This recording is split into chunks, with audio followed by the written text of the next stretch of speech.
Washington Huskies, and Coach Nick Saban of the #1 ranked Alabama Crimson Tide. As we open, gentlemen, Coach Petersen, for your opening statement, I'll ask you, obviously this is your first trip to the Peach Bowl. What will you remember most about this week, this experience, and what do you think was the most special about it for you and your team this week? Well, probably a lot of that has to do with how the game goes. I mean, the week's been great.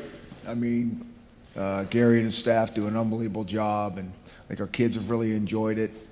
But I think everybody here is to, play well and try to win a game. And at the end of the day, that's the things you remember the most. But the week itself and the things that we've got to experience and see and talk to has been great. All right, thanks, Coach. Coach Saban, I know this is your third run through the playoffs. What stands out in your mind about this bowl week experience and how it compares to others that you've had? I think that the hospitality that our team and our football families received here has been phenomenal in terms of everybody being accommodating, whether it's the Peach Bowl folks, Chick-fil-A folks, or the city of Atlanta. And I think everybody in our organization certainly appreciates that. But I think it goes with Coach Petersen, what Coach Petersen said in terms of the thing that you're going to remember most about these games, any bowl game actually, but most especially a playoff game, is what happened in the game. How did we play in the game? And I think that's what people need to zero in on and try to focus on, and that's what's going to be remembered most. All right, thanks for that. All right, we'll go ahead and open it up for Q&A. Please raise your hand. We'll get you a microphone. I would remind everybody to please silence your cell phones. When we get the microphone, give us your name and affiliation and to whom you're addressing the question. And we'll start right back here. Good morning, Coach Petersen and Coach Saban. AP Stedham, BamaMag.com. Coach Petersen, some years ago, members of your Boise State staff visited Tuscaloosa. How has that impacted your program? And Coach Saban, what did you learn from Boise State when they came down for the visit? I didn't really hear his question. AP, can you repeat that, please? Some years ago, members of your staff at Boise State visited Tuscaloosa. Oh, yeah. And I just wanted to know how that impacted your program going forward. Yeah. And then, Coach Saban, what did you learn maybe from Boise State that helped you? I wasn't on that trip. I think it was some of our defensive guys that went down there and I think watched them practice a little bit. And it's always those things that you're trying to get one or two things. Learn from somebody that's performing at a high level, and if you can take a couple things out of there to incorporate into how you do practice or your schemes. And I know our guys came away really impressed, and Coach Saban and his staff treated them awesome. And, they thought it was time very well spent. When we have people that come and visit us, we try to turn the tables on them a little bit and see what we can learn from them. And there were some similarities in things that we did defensively, and I think we learned a lot about what we could do, and hopefully, that this profession is unique in the fact that we all compete against each other, but the only way you really learn is to talk to other people in the profession. I haven't really ever invented anything in this game. Always just learned from really good people that had success and were well organized and had successful schemes, and the flexibility of being able to learn from others and change what you do relative to how the game changes is very, very important. So when we have people like Boise State staff, who was very, very successful, come in and visit, it's very, very helpful to us. Okay, we're going to go over here on the left wall over here, please. Don Hawes, WVTM in Birmingham, for both coaches, starting with Coach Saban. Starting in spring practice through preseason practice through the season, you both are searching for the identity of your football team. What would you say is the identity of the team that you bring into this college football playoff? Well, I can only speak for our team, and I have an impression of our opponent, which is a very positive, high standard in terms of how they played, but I think the thing that our team has done is our players have played hard. They've shown a lot of competitive spirit relative to perseverance, overcoming adversity, continuing to be able to play the next play. And I think that's probably the thing that I would say has created an identity for this team, is their perseverance and ability to overcome adversity, which I think if you're going to be successful in this game, it's very important, because things are not always going to go the way you plan. Yeah, I think similar. These guys have been great to coach. I've said this a few times. You know, I don't think it was just about this season. They were awesome last year when we didn't have a very good record, and they worked extremely hard. When things weren't going well, they never really backed off. They practiced hard. They were great in meetings, and that continued into spring football. And you know, they've been really businesslike since last year, and they've been awesome to coach and to be around. All right, next question. Taryn Walk with the Tuscaloosa News, over here. Coach Petersen, since you're so far from home, is this kind of like a road game, or does it still feel like a neutral site? And Coach Saban, it's kind of vice versa for you, since the last game was here also. What's the atmosphere like when the team takes the Georgia Dome more than once a year? Yeah, I mean, there's gonna, you know, we're quite a ways away from Seattle for sure, and you know, I'm sure tomorrow there's going to be probably a lot more red than purple in that stadium, and you know, it is what it is. It's not quite a home game for anybody, but it's probably more of an away game for us. It's going to be loud because it's inside, and that'll make it, you know, difficult to call some things. But it's, you know, it's not like we haven't played on the road in front of loud crowds and those type of things. And you know, we're way more worried about Alabama, the team, than the crowd. So, yeah. Well, I think that this is not a home game for us by any stretch of the imagination. I think when you play in your home stadium and you have your home crowd and the home spirit, especially in our conference, I think that's something that is significant for your team. We played in a number of these neutral site games, I would call them, whether it's a playoff game, a bowl game, or one of these kickoff classic type things, which I think is helpful to, you know, our players in terms of, you know, playing someplace that's not really a home game for them. The fact that we played here before this season, you know, I don't think it's going to have any impact on what happens in this particular game. It's going to come down to, you know, how we play in the game and who plays the best and who goes out there and executes the fundamental things that they need to do to have success. All right, over here on the left side, Jeff. Jeff Spiegel, WBMA Birmingham. This is a question for both coaches. When you got a chance to run your own program, what particular coach did you borrow ideas from? And maybe what was the most important thing you learned from that particular coach? Coach Pete? Yeah, for me, it's not any one. It's everybody that I've had been put in my path, and I always say this. I think so many of the assistants that I had worked with over the years influenced me as much as the head coaches. But I will say this: I've been very blessed to have some tremendous people. There's no question. I would be not sitting here today if, you know, it wasn't for all the people that I've been able to work with throughout my career. I've seen some tremendous people. And I really mean that. Like Coach Saban was saying, I mean, I haven't come up with an original idea, I think, ever in my entire life. And so everything is just, I saw somebody do it, it made sense to me. Kind of felt like it was the right thing to incorporate into, you know, your program. And I think it starts way back when you're assistant coach in a position. And you just keep learning and growing. And I think that's what, you know, probably a lot of the successful coaches do, is they never stop paying attention to what's going on right in front of them and what works, and continue to evolve.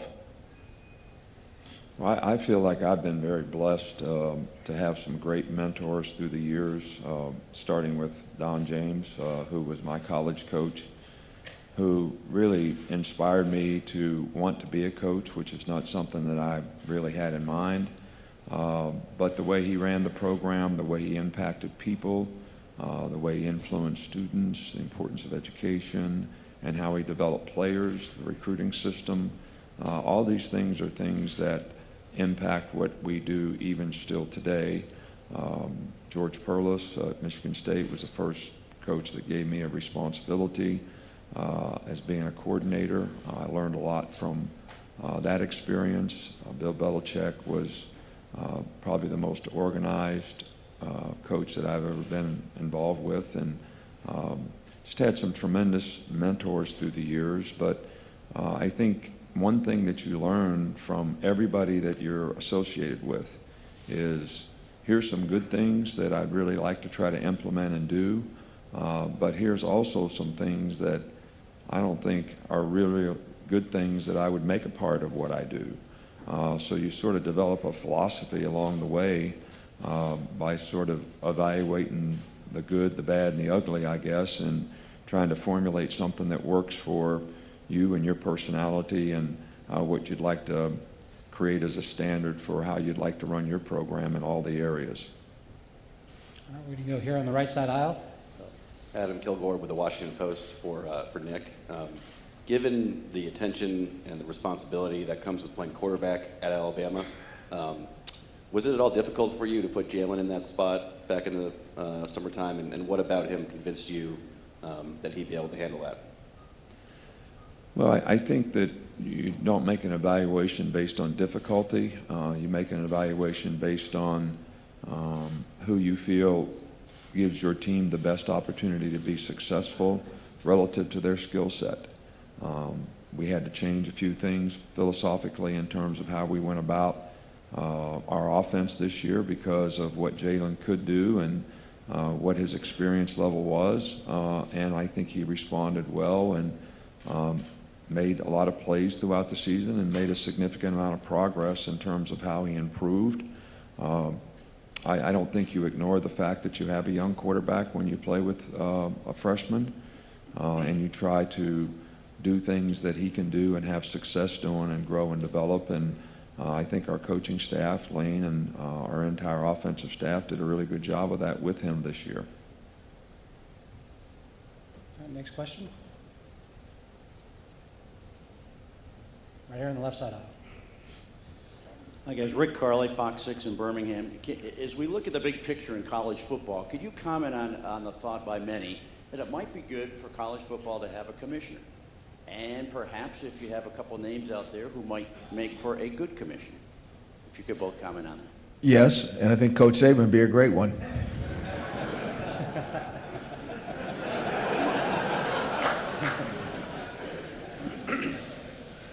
I don't know about that.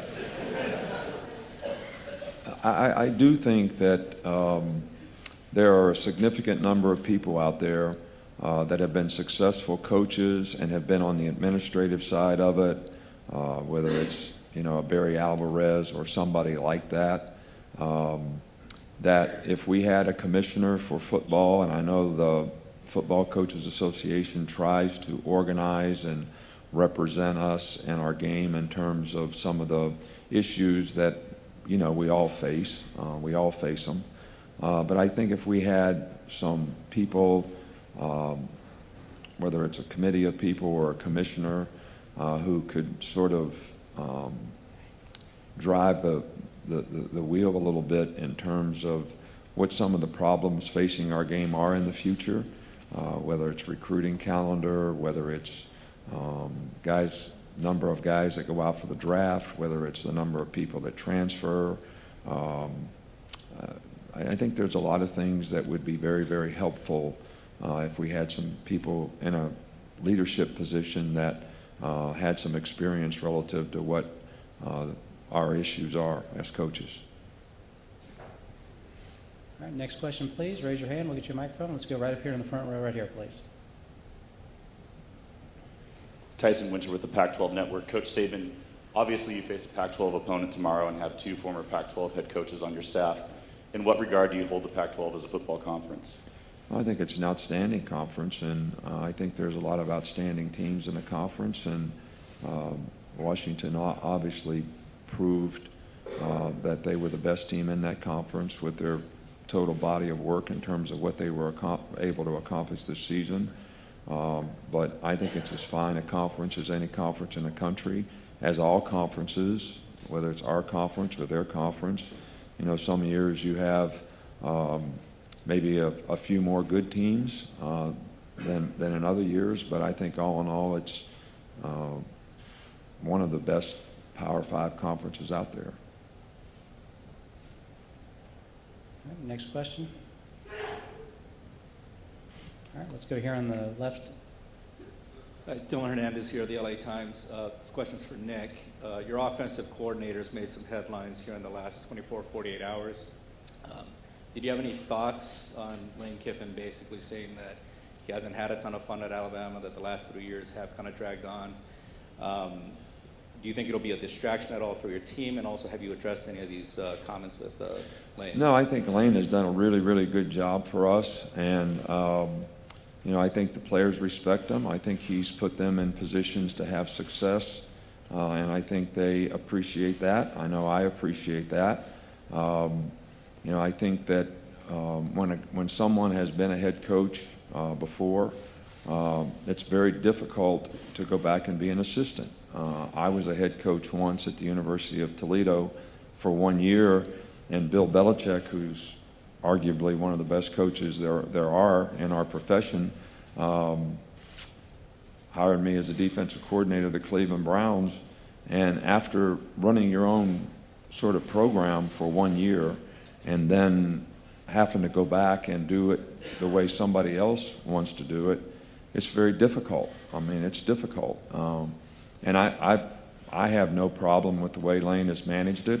And you know what he's tried to do and the contribution that he's made, and I'm happy for him that he got an opportunity to be a head coach again, and we'll help him every way that we can. Here, number 3. Guys, Dave Mahler with KJR Radio in Seattle, and I just got in last night, but it's obvious that there's a lot of adrenaline in this town from both fan bases, and I'm wondering what's tonight going to be like for you guys? Do you toss and turn? Do you pace around the hotel room? Could you get some sleep tonight? What's a night before a big game like this like for both of you guys? Coach Pete? Yeah, I mean, we try to make it the same as all the games that got us here. You know, the process is the same for the players. It's a normal Friday. We'll go do our walkthrough and have our meeting tonight, and you know, you just try to keep it as normal as you can, and you know, keep it in perspective for them. Well, and I think that, you know, there are two things. There's, you know, internal factors that we deal with on our teams, which is what we want to stay focused on in terms of helping them play to a standard and play the way that you'd like for them to play. And that's all about preparation, and guys that have good preparation usually can go play fast and play with confidence, which is what we're hopeful that our team will be able to do relative to what we've done to this point. And you really don't want them to be affected by the external factors of what's happening outside, so they can stay focused on the things that they need to do on the field. All right, let's right here in the middle on the right side aisle, please.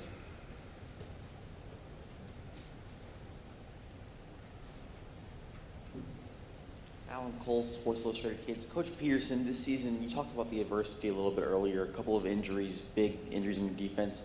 Can you talk about the way your team kind of just responded from the Azim Victor injury and the Joe Mathis one? You know, I think everybody tries to play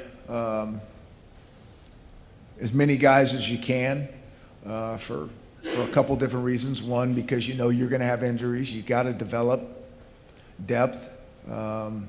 You know, you have a really good player, and it's hard to take them off the field when you have a maybe not as experienced player. But it's really important that you get those guys significant reps, so when something happens, and also I think it's just for the morale of the team. You know, it's hard to go to practice all the time and not get into games, and so the more guys that we can play, you know, I think there's a lot of benefits, and we've tried to do that. And you know, when Azim went down, you know, some of those linebackers had already played some pretty significant snaps, and they get more significant snaps when you get an injury, and that's just part of the game. I mean, guys are going to get dinged, and the next guy's got to be ready to roll. All right, next question, please. Anything in the back?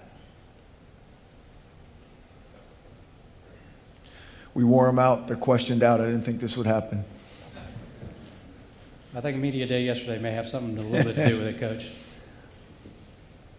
All right, we got to have a few more. Where are we going next, guys?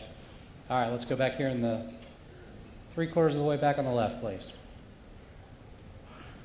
Kaylee Hartung from ESPN. A question for both coaches. As you both take pride in helping develop the identities of your players as men off the field, could you each give an example of a conversation you had with a player or a group of players this season that you found thought-provoking or particularly impactful on them?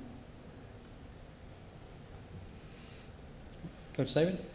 Well, I think that the question that you ask is something that probably happens more on a daily basis than it does once or twice in a season, because I think that as we coach and try to develop, players to have a better chance to be successful off the field as people, that's very similar to being a parent, and every opportunity that you have that it can be a teaching moment for your players is something that I look forward to trying to help them gain a better understanding of how they can respond and react to something that would be beneficial to them. And I think it's all around them. I think our visit to the Martin Luther King Church, very thought-provoking for a lot of our players, and understanding what a lot of people did relative to civil rights. So this is like happening every day. So to ask a specific question or give a specific example of, we have speakers that are always trying to impact players, whether it's how they brand themselves, the choices and decisions that they make, versus the goals that they have. These are all things that we're constantly trying to teach and develop the right sort of character, attitude that is going to help players make the kind of choices and decisions that they can take advantage of their gifts personally, academically, and athletically. Yeah, I think that's one of the fun part of our jobs. And I talk to our guys all the time about all these things, whether it's Brexit, Black Lives Matter, the pipeline going through South Carolina, as many things as we can think about, the election. I mean, these are things that some of our guys are remotely aware of, some of them are really aware of it. And the more that we can have them talking about these like important things that are happening outside the bubble of football, I think is awesome. I think that's what's, college and is all about, not just about book learning, but about real life learning. And I think the more that we challenge our guys to think about these things and talk about them, I think can be game changing for these guys. All right, time for 2 or 3 more. Where are we going to go next? All right, let's go all the way back here in the back left on the aisle, please. Kale Raymaker, KIRO, Seattle. Both of you have a common opponent in USC. For those of us who don't make a living breaking down opponents' film, is there any advantage in the fact that you both have a common opponent? Coach Pete, I'll start with you. Yeah, it's hard to know. You play. I think everybody evolves as the season goes on, and we played. A lot of respect for USC in terms of how they continually got better as the season went on, and when they came up, we played a really good team that came into our place and played a better game than us. And I know the one thing was it was a really good team, and our guys, we didn't play well enough, and so I think there's some things that we learned about that. It's hard to know, common opponent in terms of that. Coach Saban could more. Well, I think that, we both played USC. I'm not sure we both played a common opponent because their team evolved through the course of the year. New coach, new quarterback as the year went on. I think their team, after the first 3 or 4 games, really sort of started to gel and made significant improvement. And was a completely different team than we played in the beginning of the season. So we played the same team, but I'm not sure we played a common opponent. All right, next question, please. All right, back over here, in fourth row there on the left. Jeff? Coach Petersen, can you talk about your OKG philosophy and how impactful that's been in the turnaround? Well, that term OKG we've used for a long time, just meaning, the kids we want to recruit are the kids that are our kind of guys, and really it just has to do with fit. We feel real strongly about the guy that we're looking for, that we think fits our culture, our style of football. And, it's something that's just language we've used with our coaches for a long time. And I think maybe that's one of the things that our coaches have done well, is kind of stick to the script. And I think there's a lot of good players out there. And some of those guys don't fit what we're all about. And it's, I think, sometimes hard to be disciplined in the recruiting process of what you need, what you're looking for. And I think that's one of the things that I really appreciate about the guys on our staff is, they're all about a certain type of guy, and they stay pretty disciplined to that process. But we're always trying to get better at that recruiting process, and it's hard. It's easy to throw these words out. You can look at tape, and that's just kind of gets you started. There's a lot of other work that has to go into it to figure out. And these kids are changing, and they're young, and they're evolving. And when you start to recruit them, some of these guys are really young in high school. And by the time you get them, they're a different guy. And by the time they leave you, they're a completely different guy. And so it's a lot more complicated than it seems, obviously. All right, right here in the middle. Oh. Yes, this question is for both coaches, Dwayne Rank and Montgomery Advertiser. What's the final message you want to give your team going into this game? Coach Saban? Well, I think that the message is you want the team to play best. Can we play our best as a team? Can we play to our standard? What kind of mindset do we need to have to do that? We've had good preparation. We had lots of practice, more than we have for most teams. And, you just want your team to go out there and play best. So that'll, and we want to focus on the things that they need to do to be able to do that against a very good opponent.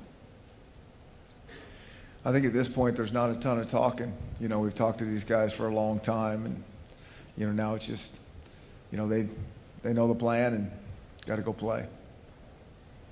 Left side, row 2 in the aisle, please. Chris Brees, CBS 42 in Birmingham. Coach Petersen, Seattle's a city where the Seahawks have really made a name for themselves. Are your players aware that they're the team that everyone watches, and could a game like this and a season like this kind of start to help to change the perception that, Washington can be like the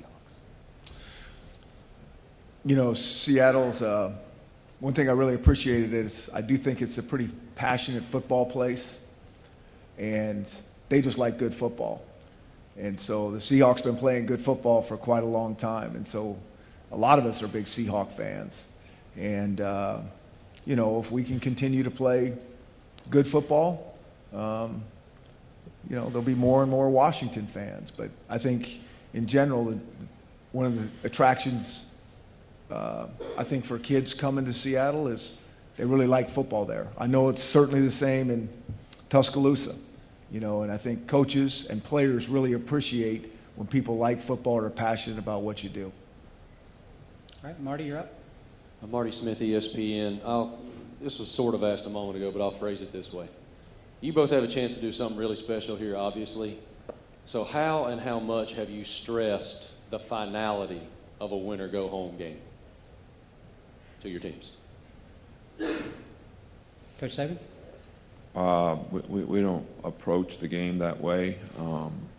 We try to approach the game in a very positive. You created an opportunity for yourself. Now's the time to be your best as a player and try to look at the things from a process standpoint that's going to help you be successful in the game, rather than focusing on a positive or negative result. Yeah, we haven't mentioned it one time. I mean, they get that. They understand it's a playoff. We didn't have to tell them that. So, same thing. It's just try to prepare the best you can and go play the best you can. Let's see what happens. Right here in row 2. Question for Coach Saban. The media likes to make a big deal out of Coach Pete's trick plays. How much time have you spent looking at those, and anything interesting we might see you use in the future? Yeah, a lot of time. And, you know, one of the comments that I wanted to make when he got asked about his mentors is, where'd you learn all this stuff? It couldn't have been from one guy. Well, and you guys have ruined half our game plan talking about trick plays so much that now that's what so those are out. Yeah, no, but I think the thing that people want sort of misinterpret about this is they're well conceived, they fit their offense, they utilize the players in their offense that are capable of making these kind of plays, and they do a really good job of executing those plays. And I think that's why they've been very effective for them through the years. And I think rather than, the way I look at it is, rather than thinking that they're trick plays, they're little unusual plays that create a tremendous amount of attention to detail and discipline for defensive players. All right, we're going to take one more question. Final question. Who's got it? Anybody? Okay, all right, we'll end it there. Coach, give us 1 second. We're going to do a quick photo op with the head coaches, Gary and Percy. If you guys come up, please.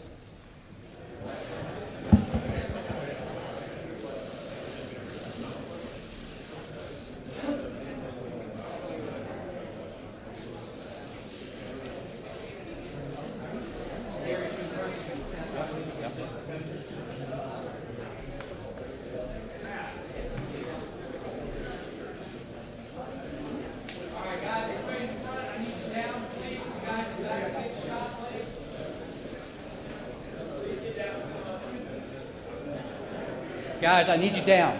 Down on the floor, please. You guys good?